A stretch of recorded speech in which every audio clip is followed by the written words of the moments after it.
Hello everyone, welcome back to my channel concept of physics by Lux. आज का topic है transition of electron. Electron का संक्रमण। कोई भी इलेक्ट्रॉन ट्रांजिशन करता है higher energy level to lower energy level, तो उस ट्रांजिशन के टाइम पे क्या होता है उस चीज को आपको समझना है कि कोई भी इलेक्ट्रॉन है, इसका ट्रांजिशन आपको देखना है, संक्रमण क्या होता है इलेक्ट्रॉन का। तो इस ट्रांजिशन में क्या है कि एक हायर एनर्जी लेवल है या हायर ऑर्बिट आपने लिख लिया और दूसरा लोअर एनर्जी लेवल। ये है higher energy level, higher energy level, उच्च ऊर्जा स्तर, इसकी एनर्जी E2 और ऑर्बिटल नंबर है N2, और एक ये एनर्जी लेवल है lower energy level. Lower energy level, energy level, इसकी जो एनर्जी है वो E1 है और ऑर्बिटल नंबर है N1। अब इस एनर्जी लेवल में कोई भी इलेक्ट्रॉन हायर एनर्जी लेवल से लोअर एनर्जी लेवल में ट्रांजिशन करता है, मतलब संक्रमण कर रहा है उच्च ऊर्जा स्तर से निम्न ऊर्जा स्तर में। तो अगर कोई भी इलेक्ट्रॉन उच्च ऊर्जा स्तर में है और यहां से ये ट्रांजिशन कर रहा है किसमें, निम्न ऊर्जा स्तर में, ये यहां से निम्न ऊर्जा स्तर में आता है, उस समय क्या होता है कि जब इलेक्ट्रॉन उच्च ऊर्जा स्तर से निम्न ऊर्जा स्तर में आता है तो वो hν फोटॉन को इमिट करता है। किसको? hν, मतलब फोटॉन यहां पे इमिट करता है जिसकी एनर्जी कितनी होती है, hν। फोटॉन एनर्जी वो hν एनर्जी का फोटॉन इमिट करता है। ये आपको बात समझनी होगी कि जब कोई भी इलेक्ट्रॉन हायर एनर्जी लेवल से लोअर एनर्जी लेवल में ट्रांजिशन करता है तो उस टाइम पे वो hν फोटॉन का रेडिएशन करता है। वही यहाँ पे दिया गया, when electron makes transition of higher energy level. Higher energy level है कौन सी, E2 N2 to lower energy level E1 N1, then a photon of frequency hν। hν क्या है, न्यू इसकी फ्रीक्वेंसी है, h प्लैंक कांस्टेंट है, तो hν जो होती है वो एनर्जी है किसकी, फोटॉन की। फोटॉन की एनर्जी है और इस एनर्जी का फोटॉन क्या करता है, इमिट करता है। तो ये इसका ट्रांजिशन है, इसी को बोलते हैं संक्रमण। जब इलेक्ट्रॉन कोई भी एक निश्चित लेवल को छोड़ के किसी और लेवल में जाता है तो उस टाइम पे एनर्जी का रेडिएशन करता है, मतलब वहां पे क्या होता है, एक रेडिएशन, एक चमक उत्पन्न होती है क्योंकि फोटॉन इमिट करेगा तो वहां पे एक ब्राइटनेस होगी उस एरिया में, तो ये फोटॉन को इमिट करता है। तो इसी को हम बोलते हैं ट्रांजिशन ऑफ इलेक्ट्रॉन। ये ट्रांजिशन हो रहा है, तो ट्रांजिशन होने के टाइम पे क्या होगा, जब ट्रांजिशन होगा तो यहां पे एनर्जी लेवल में डिफरेंस आ जाता है। कौन सा difference, E2 minus E1, E2 minus E1 equal to hν। जो एनर्जी डिफरेंस है, मतलब फर्स्ट ऑर्बिट की एनर्जी सेकेंड ऑर्बिट की एनर्जी के बीच में जो डिफरेंस आता है वो hν फोटॉन की एनर्जी के बराबर होता है। hν क्या है, photon energy, photon energy with frequency new. New है इसकी फ्रीक्वेंसी, इसको हम बोलते हैं फ्रीक्वेंसी, आवृत्ति। तो ये इसकी ऊर्जा होती है, यहां पे क्या है, ऊर्जा। ये तो hν फोटॉन जो एनर्जी डिफरेंस है E2 माइनस E1, ये इक्वल होता है hν को। तो ये डिफरेंस आप समझ गए कि इलेक्ट्रॉन अगर उच्च ऊर्जा स्तर से निम्न ऊर्जा स्तर में आता है, higher energy level to lower energy level आता है, तो वो hν फोटॉन इमिट करता है। That is energy difference between two level, it is equal to the energy of photon.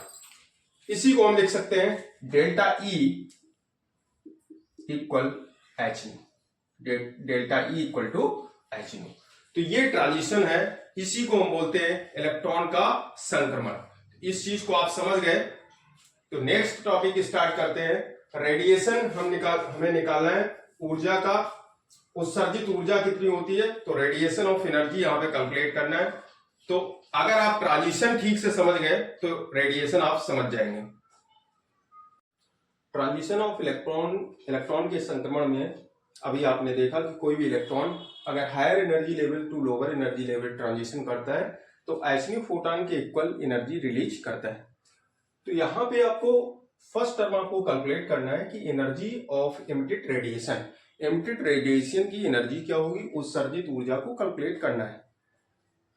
Previous lecture में आपने देखा था जब हमने हाइड्रोजन लाइक एटम के लिए एनर्जी कैलकुलेट कराई थी तो एनर्जी टू फॉर्म में आपको कैलकुलेट करने के लिए हमने बताया था, एक रेडबर्ग कांस्टेंट के टर्म में और एक इसकी न्यूमेरिकल वैल्यू इलेक्ट्रॉन वोल्ट में। तो एनर्जी इलेक्ट्रॉन वोल्ट के टर्म होती 13.6 Z square upon n square electron volt.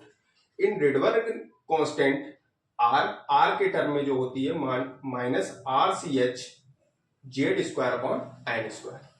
तो आपको क्या करना है, इसमें एनर्जी डिफरेंस कैलकुलेट करके और कितनी एनर्जी रिलीज होगी उसको कैलकुलेट करना है।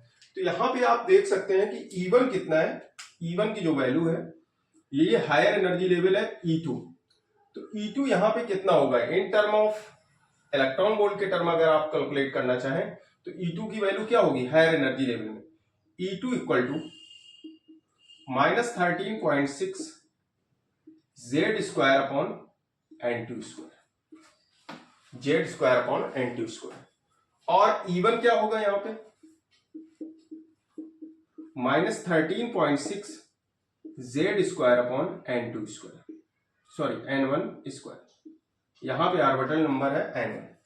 तो अगर energy difference in term of electron volt आपको कैलकुलेट करना है तो इन दोनों का डिफरेंस जो होगा वो एचन्यू फोटॉन के इक्वल होगा according to transition of electron. Electron transition के कॉन्सेप्ट से आपने क्या देखा कि higher energy level to lower energy level अगर इलेक्ट्रॉन ट्रांजिशन करता है, संक्रमण करता है, तो हायर एनर्जी लेवल से लोअर एनर्जी लेवल में आएगा तो एचन्यू फोटॉन रिलीज करता है। तो यहां पे एनर्जी डिफरेंस जो आएगा E2 माइनस N1 का जो डिफरेंस होगा, सॉरी E2 माइनस E1, ये जो डिफरेंस होगा वो किसके इक्वल हो जाएगा।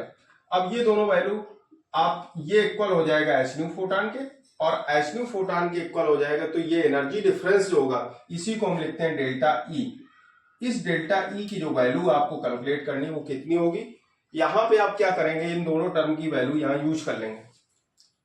तो यहां डेल्टा E इक्वल, ध्यान से आप देखिएगा, पहले देख लें इसके बाद नोट करेंगे। तो यहां पे E2 कितना हो जाएगा माइनस का 13.6 Z square upon N2 square, minus minus plus हो जाएगा, ये माइनस का टर्म है यहां पे प्लस हो जाएगा 13.6 Z square upon N1 square. Common term क्या है, ये माइनस वाला टर्म इधर जाएगा तो यहां पे कॉमन टर्म मिल जाएगा delta E equal minus 13.6 Z square 1 upon N1 square plus का है, इसको पहले लिख लेंगे माइनस 1 अपॉन N2 स्क्वायर। अगर ये टर्म हमारा किस में कैलकुलेट किया आपने, इलेक्ट्रॉन वोल्ट के टर्म में, ये टोटल वैल्यू किस में आई इलेक्ट्रॉन वोल्ट में, ये इलेक्ट्रॉन वोल्ट में आपने वैल्यू कैलकुलेट की ईवी। अब आपको अगर रेडबर्ग कांस्टेंट के टर्म में वैल्यू कैलकुलेट करना है तो रेडबर्ग कांस्टेंट के टर्म में वैल्यू क्या होगी, ये टर्म जितना दिया गया RCS जब आपने कैलकुलेट किया था तो यहां पे R की वैल्यू रखी थी, C की लाइट वेलोसिटी और H प्लैंक कांस्टेंट, इनकी वैल्यू रखने के बाद में आपने क्या किया था 1.6 इंटू 10 पावर माइनस 19 से डिवाइड किया था। तो ये वैल्यू आपको किसमें कैलकुलेट करने के लिए आ गई इलेक्ट्रॉन वोल्ट में। आप ये लेक्चर अगर देखना चाह रहे हैं जहां पे हमने रेडबर्ग कांस्टेंट को कैलकुलेशन करके एनर्जी कैलकुलेट कराई थी तो आप डिस्क्रिप्शन बॉक्स में आपको इसका लिंक मिल जाएगा, वहां से आप वीडियो को वॉच कर सकते हैं, जिससे आपका कॉन्सेप्ट भी क्लियर हो जाएगा कि किस तरीके से एनर्जी हम बोहर एटॉमिक मॉडल में बोहर ऑर्बिट की एनर्जी कैसे कैलकुलेट करते हैं, ये आपको वहां पे कॉन्सेप्ट मिलेगा। उसको आप वीडियो को वॉच करके इसके बाद इस वीडियो को आप देखेंगे तो आपका कॉन्सेप्ट बहुत अच्छे से क्लियर हो जाएगा। और चैनल को लाइक एंड सब्सक्राइब करें। यहां पे आप क्या करेंगे, डेल्टा ई आपने कैलकुलेट किया है तो डेल्टा ई कैलकुलेट करने के बाद में अब इसी एनर्जी को in term of Rydberg constant आपको यूज करना है। तो delta E equal to minus R C H Z square 1 upon N1 square -1/n2², ये वैल्यू आपको मिल जाएगी। तो ये दोनों एनर्जी के टर्म है और दोनों एनर्जी के टर्म सेम है। जो भी आप लिखना चाहें उस टर्म को आप लिख सकते हैं। न्यूमेरिकली अगर वैल्यू आपको न्यूमेरिकल में यूज करना तो ये टर्म यूज करें, क्योंकि यहां पे आपको ये टर्म की वैल्यू आर और सी एच की वैल्यू नहीं यूज करना होगा, नहीं तो लेंदी हो जाएगा कैलकुलेशन। इसलिए हमारी एडवाइस ये है कि आप फर्स्ट फार्मूले को ध्यान दें और इस वैल्यू को आप न्यूमेरिकल के लिए यूज करें। अगर ट्रांजिशन एनर्जी कैलकुलेट करने के लिए आता है तो आपको इस फार्मूले को यूज करना है। इसके बाद में अगर आपको न्यूमेरिकल केवल थ्योरेटिकली कैलकुलेट करना है तो आप आरसीएच यूज कर सकते हैं। RC in term of Rydberg constant अगर यूज करने के लिए है तो रेडबर्ग कांस्टेंट के टर्म में आरसीएच Z² अपॉन यहाँ इंटू m1/n1² माइनस 1/n2², ये दोनों टर्म आप कैलकुलेट कर सकते हैं। पूरी समरी क्या है इसकी, आपने क्या किया था, फर्स्ट एनर्जी लेवल की एनर्जी कैलकुलेट की हायर एनर्जी लेवल के लिए, ये हायर एनर्जी लेवल है। और इसके बाद में जब इलेक्ट्रॉन इस एनर्जी लेवल में जब इलेक्ट्रॉन यहां पे था, उसके बाद में वो क्या किया, ट्रांजिशन किया, संक्रमण करने के बाद लोअर एनर्जी स्टेट में आ गया। तो लोअर एनर्जी स्टेट में आ गया तो जो एनर्जी यहां पे थी वो एनर्जी कितनी थी, -13.6 Z² upon n2² electron volt में था। ये ट्रांजिशन किया, यहां पे energy E1 is equal to -13.6 Z² upon n1² electron volt. ये वैल्यू यहां पे ट्रांजिशन करने के बाद में इस टाइम पे आया। तब यहां पे आपने क्या देखा कि फोटान जो एनर्जी थी, वो फोटान की एनर्जी कितनी थी, तो ये जो डिफरेंस आया दोनों का एनर्जी लेवल का, वो किसके इक्वल है, फोटान एनर्जी के इक्वल। तो इन दोनों का आपने डिफरेंस किया, मतलब डेल्टा ई आपने कैलकुलेट की, E2 - E1 is equal to h nu. तो डिफरेंस करने के बाद में आपके सामने ये टर्म है। बहुत ज्यादा आपको कुछ नहीं करना है इसमें, केवल एनर्जी का टर्म आपको यूज करना है कि energy E equal to nth orbit में, बोहर ऑर्बिट में कितनी एनर्जी होती है। इसका हमने एक लेक्चर स्पेशली दिया है कि बोहर ऑर्बिट की एनर्जी आप कैलकुलेट कैसे करेंगे। केवल एक लेक्चर है तो 26 मिनट का, तो उसको आप देख सकते हैं। तो वहां पे एनर्जी कैलकुलेट करने का कॉन्सेप्ट हमने दिया है, तो उस जगह पे आप उसको वॉच करके इसके बाद इस वीडियो को आप देखेंगे तो आप बहुत अच्छे से इसको समझेंगे। यहां तक आप इसका स्क्रीनशॉट ले सकते हैं। अभी आपने ट्रांजिशन लेवल में एनर्जी इमिटेड रेडिएशन की एनर्जी कितनी होती है वो आपने कैलकुलेट की, उत्सर्जित ऊर्जा। अब आप यहां पे क्या कैलकुलेट करेंगे, सेकंड टर्म आपने इसकी आवृत्ति कितनी होगी, फ्रिक्वेंसी, उस फ्रिक्वेंसी को आप कैलकुलेट करेंगे। आप अभी इमिटेड रेडिएशन की आपने क्या कैलकुलेट की, एनर्जी। अब यहां पे आपको इसकी आवृत्ति कैलकुलेट करना है, इसकी आवृत्ति कितनी होती है, आवृत्ति, फ्रीक्वेंसी ऑफ एमिटेड रेडिएशन। तो ये दो फार्मूले आपके सामने थे, किसी एक फार्मूले का आप यूज कर सकते हैं, क्योंकि हमने आपको बताया कि न्यूमेरिकल अगर सॉल्व करना है तो आपको ये 13.6 Z² 1/n1² माइनस 1/n2², और जनरल कैलकुलेशन के लिए आप इस फार्मूले का यूज कर सकते हैं। तो यहां पे क्या है, एमिटेड रेडिएशन के लिए आपको फ्रीक्वेंसी कैलकुलेट करना है। तो डेल्टा ई जो होता है वो किसके इक्वल है, जब इलेक्ट्रॉन हायर एनर्जी लेवल से लोअर एनर्जी लेवल में ट्रांजिशन करता है तो उस टाइम पे एनर्जी फोटॉन एनर्जी को इमिट करता है, energy of photon means difference of energy equal to the energy of photon, h nu के इक्वल। तो इन दोनों का जो डिफरेंस होगा एनर्जी का, E2 - E1, इसी को तो डेल्टा ई लिखते हैं, delta E, it is equal to the h nu. मतलब क्या है, डेल्टा ई की जगह आपको क्या रखना है, h न्यू। इसको एक क्वेश्चन नंबर दे दीजिएगा फर्स्ट, ये क्वेश्चन नंबर सेकंड है। यहां पे आप लिख देंगे for transition of electron, for transition of electron from higher energy level to lower energy level. तब आप लिखेंगे E2 - E1 difference of energy equal to the h nu. अब यहां पे क्या करेंगे, using the value of delta E in equation number first. तो equation number first में, सेकंड इक्वेशन से फर्स्ट में आपको h न्यू यूज करना है, using the value of delta E in equation number first. तो यहां पे h न्यू इक्वल हो जाएगा RCH Z² 1/n1² first principal number minus 1/n2², second orbit का principal number n2²। Orbital number भी बोल सकते हैं फर्स्ट ऑर्बिट और ये सेकेंड ऑर्बिट के लिए। तो S से H दोनों टाइप कैंसिल हो जाएंगे, तो यहां पे आ जाएगा न्यू इक्वल, जो फ्रिक्वेंसी आपको कैलकुलेट करना था, R C Z square 1/n1 square -1/n2 square. ये टर्म आपके सामने आ गया। ये फ्रिक्वेंसी का टर्म है और ये फ्रिक्वेंसी का टर्म आपने कैलकुलेट किया है। मतलब क्या है कि अगर आपको बोहर ऑर्बिट में डिफरेंट ऑर्बिटल नंबर अगर आपके सामने है n1 और n2, उस टाइम पे न्यू जो फ्रिक्वेंसी थी फोटॉन की, ये न्यू फ्रिक्वेंसी, और ये न्यू फ्रिक्वेंसी किसके इक्वल थी? यही न्यू फ्रिक्वेंसी इक्वल थी R C Z square -1/n1 square -1/n2 square, 1/n1 square -1/n2 square. ये न्यू फ्रिक्वेंसी है, वो in term of orbital number आप इस तरीके से कैलकुलेट कर सकते हैं। तो एक बार आप फिर से इसका रिवीजन कर सकते हैं कि जो डिफरेंस ऑफ एनर्जी है वो 13.6, ये प्लस वैल्यू आ जाती है क्योंकि जो माइनस का टर्म है इस साइड आ जाता है।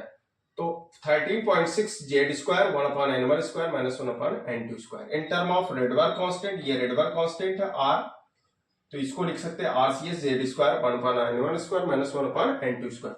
यहाँ पर रेडबर्ग कांस्टेंट का टर्म हमने यूज इसलिए किया है क्योंकि एच टर्म दोनों साइड से कैंसिल हो जाएगा। अगर इसको करते तो इसको एच की वैल्यू रख के डिवाइड करते, इसलिए फ्रिक्वेंसी कैलकुलेट करने में हमें कोई दिक्कत नहीं हुई।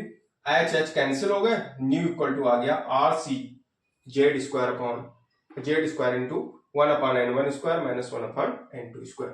तो ये फ्रिक्वेंसी यहां से आपने कैलकुलेट किया। अब इसका स्क्रीनशॉट ले लें।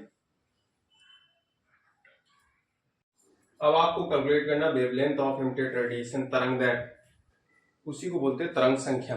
इसकी तरंग दैर्घ्य क्या होगा? इसी को बोलते हैं वेव नंबर, और वेव नंबर को रिप्रेजेंट करते हैं 1/λ से। तो ये कैलकुलेट करना है। फ्रिक्वेंसी आपके पास है तो वेव नंबर कैलकुलेट करने में कोई दिक्कत नहीं होगी। अभी आपने इस फार्मूले को प्रूव किया है, nu equal to R C Z square upon into 1/n1 square -1/n2 square. ये फार्मूला आपने कैलकुलेट किया। प्रीवियस क्लासेस में आपने पढ़ा होगा कि जो वेलोसिटी होती है वो एन लेमडा, यहाँ पे एन क्या था? फ्रीक्वेंसी, जिसको हम न्यू से लिखने लगे, लेमडा वेवलेंथ, वी की क्या थी? Velocity of the wave. अब यहाँ पे वी की जगह अगर हम सी का टर्म यूज करें, लाइट वेलोसिटी का, क्योंकि यहाँ पे रेडिएशन किसका है? फोटॉन का। फोटॉन इमिट कर रहा है, तो फोटॉन क्या है? एक लाइट ही तो है। फोटॉन क्या है? एनर्जी जो होती है, जो सन एनर्जी अर्थ सरफेस पे आ रही है, वो in term of photon. Photon का क्या है? एक पैकेट का टर्म है, H new, 2h new, 3h new के फॉर्म में अर्थ सरफेस पे एनर्जी आती है। तो इसको हम बोल सकते हैं कि वो फोटॉन का एक कंबाइंड पैकेट है जो एनर्जी रेडिएशन डिस्क्रीट फॉर्म में अर्थ सरफेस पे आ रही है। फोटॉन ऊर्जा ही होती है, जो लाइट ऊर्जा है वो क्या है? इन टर्म ऑफ फोटॉन। फोटॉन के टर्म में उसको हम डिफाइन कर सकते हैं। तो यहाँ पे फोटॉन है, फोटॉन की जो वेलोसिटी होती है वो लाइट वेलोसिटी के इक्वल है, 3 × 10⁸ मीटर पर सेकेंड। तो v की जगह c ले सकते हैं, और जहां पे क्या दिया गया? यहाँ पे एन की जगह फ्रिक्वेंसी न्यू इक्वल लेमडा। तो ये इस फार्मूले को आप याद रखेंगे कि c equal to nu lambda, v equal to n lambda. तो आपने खूब याद कर रखा होगा, 9th में भी पढ़ा। v इक्वल टू एन क्या है? यहाँ पे फ्रिक्वेंसी, इसीलिए हमने लिख दिया। यहाँ पे हम फ्रिक्वेंसी नोट किया है न्यू से। अब न्यू इक्वल टू क्या होता है? अगर c टर्म को हम इसके नीचे लेके आए तो न्यू अपॉन c इक्वल बन जाएगा are Z square 1/n1 square -1/n2 square. ये टर्म जो आप कैलकुलेट कर रहे हैं, ये वेव नंबर आप कैलकुलेट करेंगे, इस टर्म का यूज आप लाइमन पास्टन ब्रैकेट फुंड, लाइमन बावर पास्टन ब्रैकेट फुंड जब सीरीज कैलकुलेट करेंगे एनर्जी ट्रांजिशन की, इलेक्ट्रॉन ट्रांजिशन के लिए जो सीरीज निकलती है, स्पेक्ट्रम कैलकुलेट करेंगे, उस टाइम पे आपको इस फार्मूले का बहुत यूज होगा। वहां पे आपको फर्स्ट लेवल की एनर्जी और लिमिटेड क्या है, किस लेवल पे, अधिकतम लेवल में क्या एनर्जी होती है इसका, तो वहां पे सीमांत जो ऊर्जा निकालते हैं वो सब कैलकुलेट करने के लिए आपको इस फार्मूले की जरूरत पड़ेगी। तो ये तो आप देख चुके हैं कि c को हम इसके नीचे लेके आए, तो क्या nu upon c equal to R Z square 1/n1 square -1/n2 square. अब यहाँ पे आप इस टर्म को देख लें, अगर c अपॉन न्यू लिखते हैं तो कितना आ जाएगा? लेमडा। लेकिन अपने पास टर्म कितना है, न्यू अपॉन सी, तो न्यू अपॉन सी लिखेंगे तो ये आ जाएगा 1 अपॉन लेमडा, रिवर्स कर देंगे तो 1 अपॉन लेमडा, इसी टर्म का हमें यूज करना है। न्यू अपॉन सी जहां लिखा है वहां पे 1 अपॉन लेमडा रखना है, तो न्यू अपॉन सी की जगह में क्या रखना होगा, 1 अपॉन लेमडा। इस टर्म को आप ध्यान रखें कि ये न्यू अपॉन सी जो टर्म है इसी को हम लिखेंगे 1 अपॉन लेमडा, ये टर्म बन जाएगा 1 upon lambda equal are Z square 1 upon n1 square minus 1 upon n2 square. ये बहुत इंपॉर्टेंट फार्मूला है, इसका यूज आप बहुत ज्यादा करने वाले हैं। जितने भी सीरीज आप कैलकुलेट करेंगे उसमें सब जगह यही फार्मूला यूज करेंगे। 1 अपॉन लेमडा वेव नंबर ही कैलकुलेट किया जाता है, इसी को हम बोलते हैं वेव नंबर। न्यूमेरिकल के लिए भी बहुत इंपॉर्टेंट फार्मूला है।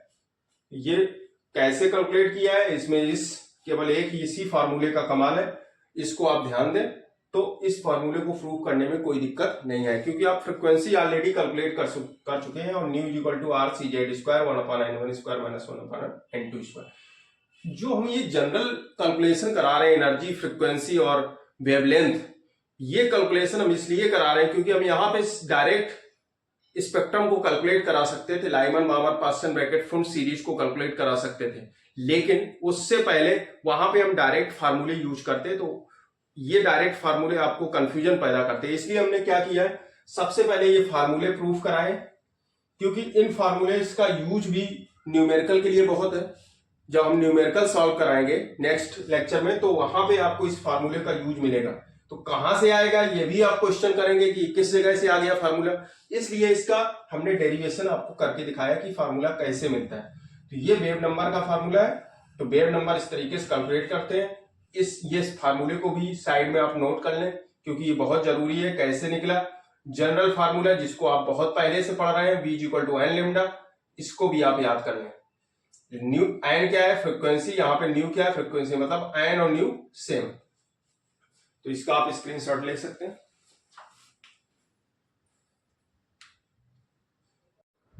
अब आपको स्पेक्ट्रम में रेखाओं की संख्या निकालना कि अगर कोई भी इलेक्ट्रॉन हायर एनर्जी लेवल से लोअर एनर्जी लेवल में ट्रांजिशन करता है तो उसमें नंबर ऑफ लाइंस कितनी होंगी, उनको कैलकुलेट करना। ये बहुत इंपॉर्टेंट है, ऑप्शनल टाइप क्वेश्चन में अधिकतर आता है। तो इंटरमीडिएट में जो ऑप्शनल टाइप क्वेश्चन आते हैं उसमें मिलेगा आपको, और कंपटीशन में भी बहुत ज्यादा पूछा जाता है कि नंबर ऑफ स्पेक्ट्रल लाइंस। तो ट्रांजिशन आपको दिखाया जाएगा कि इस एटम के लिए इतना ट्रांजिशन है, इसमें नंबर ऑफ स्पेक्ट्रल लाइंस कितनी होगी वो कैलकुलेट करनी। तो यहाँ पे क्या है कि हमें पता है कि कोई भी इलेक्ट्रॉन हायर एनर्जी लेवल से लोअर एनर्जी लेवल में अगर ट्रांजिशन करता है तो एच न्यू फोटॉन फ्रिक्वेंसी जो होती है, एच न्यू एनर्जी को रेडिएट करता है, तो वो रेडिएशन होता है। तो अगर N2, ये क्या है, N2 लेवल है, और किसमें आ रहा है, N1, तो यहाँ पे आप कैलकुलेट कर सकते हैं नंबर ऑफ स्पेक्ट्रल लाइंस कितनी होंगी, स्पेक्ट्रमी रेखाओं की संख्या, नंबर ऑफ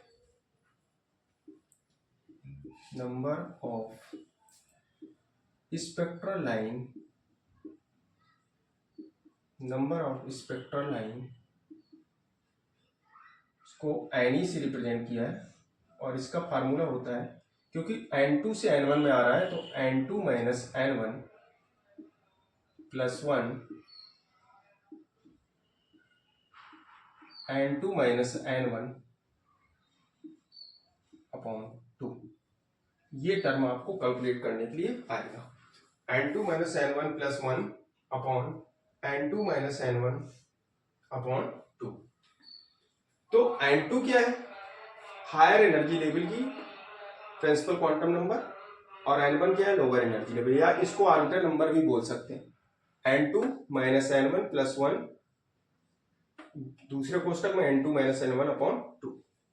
अब एक बात आपको ध्यान देना है कि सपोज दैट, क्योंकि आर्बिट्ररी नंबर तो बहुत ज्यादा होते हैं, ये यहां पे ग्राउंड स्टेट है, ग्राउंड स्टेट के ऊपर एनर्जी लेवल्स, मतलब डॉट डॉट इनफाइनाइट तक एनर्जी लेवल्स होते हैं, या nth ऑर्बिट तक। तो हमने मान लिया सपोज दैट अगर कोई भी इलेक्ट्रॉन हायर एनर्जी लेवल या nth orbit to nth orbit से ग्राउंड स्टेट में ट्रांजिशन करता है, किसमें, ग्राउंड स्टेट में, nth ऑर्बिट से ग्राउंड स्टेट में आएगा, तो ग्राउंड स्टेट में ट्रांजिशन करेगा तो उस टाइम पे क्या होगा, ग्राउंड स्टेट के लिए nth orbit to ground state, ये ट्रांजिशन हो रहा है, ये आपको ध्यान देना है, nth state to ground state. मतलब nth ऑर्बिट जो हायर एनर्जी लेवल है वो nth ऑर्बिट में है और लोअर एनर्जी लेवल है ग्राउंड स्टेट में। तो ग्राउंड nth ऑर्बिट के लिए n2 तो n हो जाएगा, n2 इक्वल टू n, ये ट्रांजिशन होगा n1 इक्वल टू 1 में, n2 इक्वल टू n और n1 इक्वल टू 1, ये ग्राउंड स्टेट है। ग्राउंड स्टेट के लिए n1 की वैल्यू 1 होती है, आप ये ध्यान देना, 0 नहीं होती, क्योंकि r0 से आप उसकी रेडियस कैलकुलेट करते हैं ऑर्बिटल की, फर्स्ट ऑर्बिट जो निकालते हैं तो r0 करके लिखते हैं, लेकिन r0 क्या है, n इज इक्वल टू 1 पे r0 की वैल्यू आपने कैलकुलेट की थी। तो यहाँ पे जो ग्राउंड स्टेट लेवल है वो 1 पे, ये 1 से स्टार्ट होता है, 1 2 3 4 5 dot dot dot n level तक और n के बाद इनफाइनाइट लेवल तक। तो यहाँ पे तो n2 इज इक्वल टू, अगर कोई भी electron higher energy level nth orbit to ground state transition करता है, उस टाइम पे नंबर ऑफ स्पेक्ट्रल लाइंस कितनी होगी वो आपको कैलकुलेट करना है। तो ये ट्रांजिशन आपको ध्यान देना है। तो यहाँ पे आपको value number of spectral lines n is equal to n2 की जगह n आप यूज करेंगे, किसकी जगह, n2 की जगह n, n1 की जगह 1 प्लस 1, उसी फार्मूले में आपको यूज करना है फार्मूले, ये वैल्यू n1 की n2 की जगह n, n1 की जगह 1 प्लस 1 और यहां हो जाएगा n माइनस 1, n1 की जगह 1 रख दिया अपॉन 2, तो ये वैल्यू मिलेगी आपको n इक्वल टू, यहां से ये टर्म कैंसिल हो जाएंगे तो यहां मिलेगा n माइनस 1 अपॉन 2। तो ये फार्मूला किसके लिए वैलिड है, जब कोई भी electron nth orbit to ground state transition करता है, उस टाइम पे नंबर ऑफ स्पेक्ट्रल लाइंस इस फार्मूले से आप कैलकुलेट कर सकते हैं कि नंबर ऑफ स्पेक्ट्रल लाइंस कितनी होगी nth ऑर्बिट से ग्राउंड स्टेट। अब ये nth ऑर्बिट कौन सी होगी वहां पे मेंशन होगी, जैसे second orbit to first orbit में ट्रांजिशन करेगा तो सेकंड से फर्स्ट में करेगा तो number of spectral lines n is equal to 2 रख देंगे, 2 रखेंगे तो 2 माइनस 1, n इक्वल 2 से 1 में आ रहा है, ग्राउंड स्टेट 1 में 2 to 1 ट्रांजिशन है, तो 2 to 1 ट्रांजिशन के लिए नंबर ऑफ स्पेक्ट्रल लाइंस कैसे कैलकुलेट करेंगे, तो यहां पे नंबर ऑफ स्पेक्ट्रल लाइंस हो जाएंगे n is equal to 2 minus 1 upon 2, तो यहां पे आ जाएगा 2 इंटू 1 अपॉन 2 से 2 कैंसिल, तो 1 आप स्पेक्ट्रल लाइंस हो जाएगी। अगर कोई ट्रांजिशन सपोज दैट 3 to 1 है, मतलब यहां पे 2 to 1 की जगह अब हम अगर ट्रांजिशन 3 to 1 मतलब third orbital state to ground state 3 to 1 करें, 3 to 1 में ट्रांजिशन है, तो यहां पे नंबर ऑफ स्पेक्ट्रल लाइंस आपको कैलकुलेट करने के लिए आएगा, तो यहां पे n इज इक्वल टू हो जाएगा कितना, n की जगह आपको क्या यूज करना टर्म 3, तो यहां पे 3 माइनस 1 अपॉन 2, तो इसको लिख सकते हैं 3 इंटू 2 अपॉन 2 से 2 कैंसिल हो जाएगा, तो नंबर ऑफ स्पेक्ट्रल लाइंस 3। ये बहुत इंपॉर्टेंट है, ट्रांजिशन आपको मेंशन किया जाएगा कि 4 to 1 है या 3 to 1 है, तो आपको डायरेक्ट इस फार्मूले में वैल्यू आपको यूज करनी है और number of spectral lines calculate करेंगे। बहुत ही ये की पॉइंट है, आपको इस फार्मूले को याद रखना है, नंबर ऑफ स्पेक्ट्रल लाइंस आप चुटकी में निकाल लेंगे, तो इस फार्मूले का आप स्क्रीनशॉट ले सकते हैं। ये लास्ट टर्म आप कैलकुलेट कर रहे हैं, इसमें रिक्वायल ऑफ एन एटम, तो यहाँ पे रिक्वायरिंग जब कोई भी इलेक्ट्रॉन हायर एनर्जी लेवल से लोअर एनर्जी लेवल में आता है तो एस्टिंग फोटॉन इमिट करता है, तो उस टाइम पे जब एस्टिंग फोटॉन इमिट करता है उस टाइम पे एटम क्या होता है, रिक्वायल हो जाता है, तो परमाणु का प्रक्षेपण हो जाता है। उस टाइम पे जो रिक्वायल मोमेंटम ऑफ एटम है, एटम का जो रिक्वायल मोमेंटम है वो फोटॉन के मोमेंटम के इक्वल होता है। तो अगर न्यूमेरिकल में मोमेंटम एटम का कैलकुलेट करने के लिए आए तो वो मोमेंटम किसके इक्वल होगा, फोटॉन के, तो फोटॉन का मोमेंटम यहां से आप कैलकुलेट कर सकते हैं। जनरल फार्मूला आपने अभी देखा होगा वेव नंबर का, वेव नंबर का भी फार्मूला आपने निकाला है, वो कितना था, 1 अपॉन लैम्डा इक्वल क्या था, वहां से आपने निकाला था are Z square 1/n1 square minus 1/n2 square. ये आपने अभी फार्मूला कैलकुलेट किया है, तो यहां से वेवलेंथ आपने निकाला था। अब मोमेंटम आपको निकालना है, momentum of photon. P equal to क्या होता है, h/λ। P equal to h/λ। तो यहां पे मोमेंटम क्या हो जाएगा, 1/λ की जब वैल्यू रखेंगे तो यहां पे हो जाएगा h r Z square 1/n1 square minus 1/n2 square. इस टर्म को आप ध्यान दें, 1/λ आपको यहाँ पे यूज करना है। 1/λ की वैल्यू आपने यहाँ पे रख दी, तो यहाँ पे आ जाएगा H R Z square into 1/n1 square minus 1/n2 square. ये आपने कैलकुलेट किया मोमेंटम। मोमेंटम न्यूमेरिकल के लिए आप यूज कर सकते हैं वहां पे वैल्यू, ठीक है। सेकेंड टर्म इसका यूज कैलकुलेट कर सकते हैं आप क्या, जब मोमेंटम आपके पास आ गया तो इसकी एनर्जी क्या होगी, kinetic energy of required atom. Kinetic energy क्या होगी, E is equal to half mv square होते हैं, E सफिक्स में K, half mv square, half mv square. अगर m का मल्टीप्लाई कर लेंगे ऊपर नीचे तो क्या हो जाएगा, m square v square upon 2l। बात तो वही लिखी, m से m कैंसिल हो जाएगा तो हाफ mv स्क्वायर बन जाए। लेकिन mv का जो टर्म मिला mv स्क्वायर अपॉन 2l, जो mv मिलेगा इसको हम लिखेंगे मोमेंटम। तो यहां से काइनेटिक एनर्जी जो आ जाएगी p स्क्वायर अपॉन 2l। ये सब फार्मूले निकलवाने का मेन कारण है कि आप न्यूमेरिकल में किसी तरह डिस्टर्ब ना हो, आपको फार्मूले में कोई कॉन्सेप्ट आपका मिस ना हो। इसलिए आपको यहाँ पे मोमेंटम का टर्म मोमेंटम कैलकुलेट कराया है, नहीं तो इसका न्यूमेरिकल में यूज है, डेरिवेशन के लिए कोई यूज नहीं ज्यादा इसका। तो न्यूमेरिकल के लिए हमने इस टर्म को कैलकुलेट कराया है। अगर आपके पास मोमेंटम आ गया है और न्यूमेरिकल में एनर्जी कैलकुलेट करने के लिए कहेगा तो p स्क्वायर अपॉन 2m का फार्मूला लगेगा। p स्क्वायर अपॉन 2m आया कहां से, हाफ mv स्क्वायर आपको जनरल फार्मूला काइनेटिक एनर्जी का पता है, आप बचपन से पढ़ते चले आ रहे हो। तो यहाँ पे क्या होगा, आपने m का मल्टीप्लाई किया ऊपर नीचे, तो m square v square upon 2m, तो mv स्क्वायर अपॉन 2m ये टर्म मिलेगा। इसको लिखेंगे p square upon 2m, mv की जगह क्या लिख सकते हैं p। तो ये टर्म आप इसका स्क्रीनशॉट ले सकते हैं।